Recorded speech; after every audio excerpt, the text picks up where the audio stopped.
আমাদের কিন্তু দৈনন্দিন জীবনে প্রত্যেকটা দিনই এক একটা নতুন দিন, এক এক দিনের এক এক রকম অনুভূতি।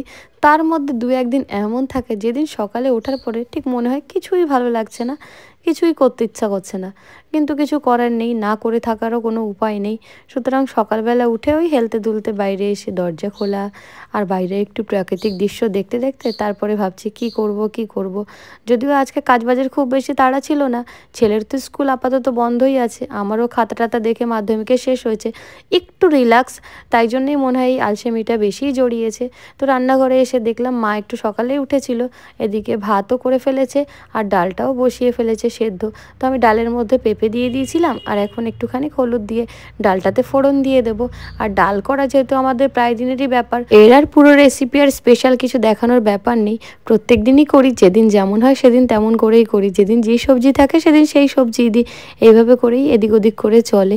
আর আমার মতো বাচ্চা যার ঘরে আছে তার তো মানে বাধ্যতামূলক ডাল খেতেই হবে, কিছু করার নেই। সত্যি কথা বলতে আমরা নিজেরা যে টাইপসের ডাল খেতে পছন্দ করি, বা এই যে গরমের দিনে বিশেষ করে একটু টক ডাল বা একটু আম ডাল, এই ধরনের ডালগুলো কিন্তু আমার ঘর থেকে প্রায় খাওয়া উঠেই গেছে।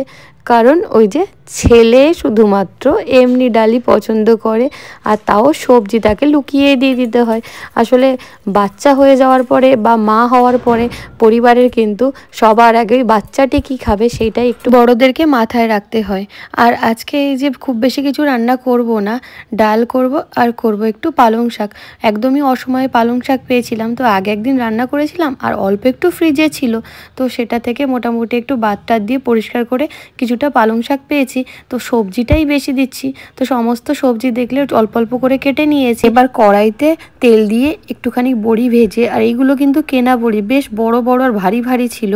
আমি জানি সাধারণত বড়ি হালকা হয়, কিন্তু এটা বেশ ভারী ভারী ছিল, তো আমি প্রথমে ভালো করে ভেজে নিয়েছি, পরে কিন্তু ওটাকে একটু ভালো করে গুঁড়িয়ে দেবো, নইলে একেবারেই সেদ্ধ হতে চায় না। আর তারপর সমস্ত সবজিগুলোকে কড়াইতে ফোড়ন দিয়েছি, 5 ফোড়ন, তেজপাতা, শুকনো লঙ্কা, আর সবজিগুলো একটু ভেজে নিয়ে তার মধ্যে কিছুটা পরিমাণ আদা একটু গ্রেট করে দিয়েছি। আর এবার একটু নাড়াচাড়া দিয়ে দিচ্ছি। আসলে চাইলে না আরও একটু ভালো করে রান্না করা যায়, মানে সমস্ত সবজি আমি কড়াইতে একবার তেলে ভেজে উঠিয়ে রাখলাম, তারপরে আবার ফোড়ন দিলাম, তারপরে সবজিগুলো দিয়ে ভালো করে কষলাম। এত সময় আমার কাছে নেই এক কথা, দ্বিতীয় কথা হচ্ছে পালং শাকটা খুবই কম, তো এত ঝুট ঝামেলা করার কোনো প্রয়োজনই নেই। তো দেখলে আদার সাথে আর একটু ভালো করে সাঁতলে নিয়ে পালং শাকটা দিয়ে দিয়েছি। এবার একটুখানি হলুদ দিয়ে দিয়েছি, তারপর একটুখানি নাড়াচাড়া দিয়ে যে বড়িটা ভেজে রেখেছিলাম সেই বড়িটা ভালো করে গুঁড়িয়ে নিয়েছি। এবার ওপর থেকে দিয়ে এটা কিছুক্ষণের জন্য ঢাকা দেবো। আর গত 2 দিন ধরে না সন্ধেবেলার দিকে এমন, একদিনকে খাওয়া হলো ইডলি ধোসা আর একদিনকে খাওয়া হলো এগরোল, এই করে করে আমাদের একদিন মাছের ঝোল করাই ছিল রাত পর্যন্ত, তো সেটার খাওয়া হয়নি, সেটা বেশ ফ্রিজে রাখা রয়েছে। তো ওটাকেই ভাবছি আজকে দুপুরে গরম করে খাবো, তার জন্যে মাছের ঝোল করাটা আজকে স্কিপ করেছি। মাছ যদিও ফ্রিজে ছিল, তো মা বললো আর এত ঝুট ঝামেলা করতে হবে না, তো আজকের জন্য একেবারেই সিম্পল এই যে পালং শাক 5 তরকারি দিয়ে আর হচ্ছে ডাল। তো এই যে দেখলে পালং শাকটা বেশ কষা হয়ে গেছে, তার মধ্যে একটুখানি জিরে ধনে গুঁড়ো আর লাস্টে একটু ভাজা মশলা গুঁড়ো দিয়ে ওটাকে আর কিছুক্ষণ রান্না করে বন্ধ করে দিয়েছিলাম। এবার আমি রেডি হয়ে গেছি স্কুল যাবার জন্য। আর আজকে যেহেতু শনিবার, কিয়ান বলেছিল যাবে, কিন্তু সে ঘুম থেকেই আর উঠতে পারলো না। আমি কয়েকবার ডাকাডাকি করে ব্যর্থ হয়ে আমি নিজে রেডি হয়ে এখন বেরোচ্ছি। আর এই তো আজকে যেহেতু হাফবেলা স্কুল ছিল, তো মোটামুটি ওই যে 2টো বাজতে বাজতে ফিরে চলে এসেছি বাড়িতে। আর ঘরে গিয়ে দেখছি যথারীতি মহারাজ অনেক দেরিতে উঠেছে আর এখন খাওয়া দাওয়া করে টিভি নিয়ে বসেছে একটুখানি।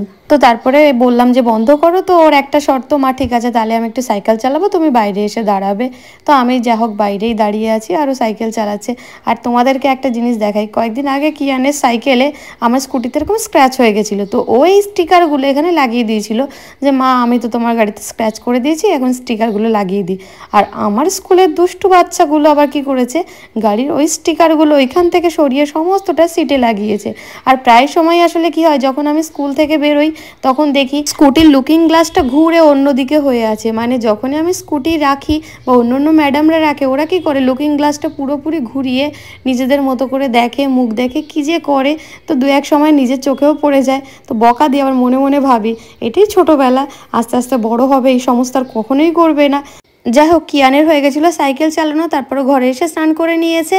আর এই যে দেখলে ক্রিম মাখছে, আর আমি বসেছি খাওয়া দাওয়া করতে। আর আজকে লাঞ্চ বলতে এই যে নিয়েছি ওই যে সবজি দিয়ে পালং শাক যেটা করেছিলাম সকালে সেই তরকারিটা, আর মাছের ঝোল তো ছিলই, ওটা গরম করে নিয়েছি।